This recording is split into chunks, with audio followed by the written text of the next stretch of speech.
like to begin tonight's talk with a story I've loved for many years about a diamond thief. And he used to hang around the diamond district to see who was purchasing gems, and then he would pickpocket them afterwards.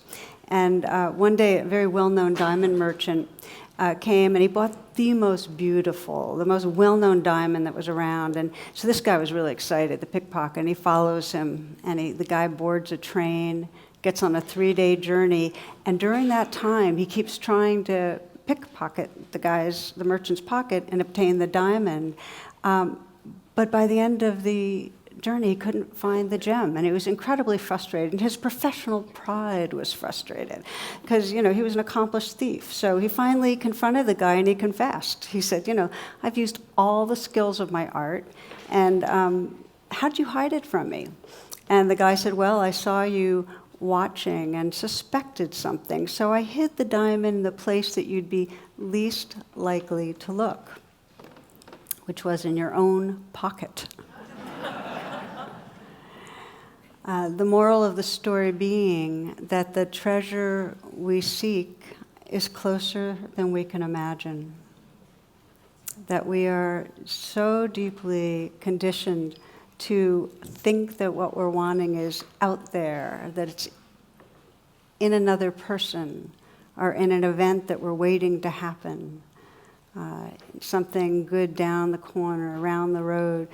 And I think what we do is we forget that what we're really longing for is that experience of love, that experience of living fully, that's only possible in the present moment in our own being. So I think of, really, if you want to sum up the entire spiritual path, it's one of forgetting and remembering.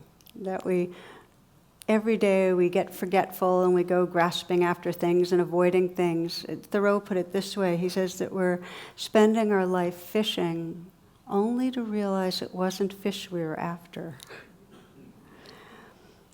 So this is the deep forgetting we go into. And every faith, every spiritual tradition has practices and creative rituals and ceremonies to help us remember what matters, to reconnect us. And in the Buddhist tradition, the kind of key teaching and ceremony is around what's called the 3 refuges. And we're going to be exploring them. They're really archetypal pathways, because you can find them really, these gateways back to what we love. You can find them in every tradition in some form. And they give us a way, these 3 refuges, these 3 ways of paying attention, of reconnecting with what we love, of kind of homecoming. We move from this egoic contraction where we're living in this story of a limited self back to a sense of real belonging.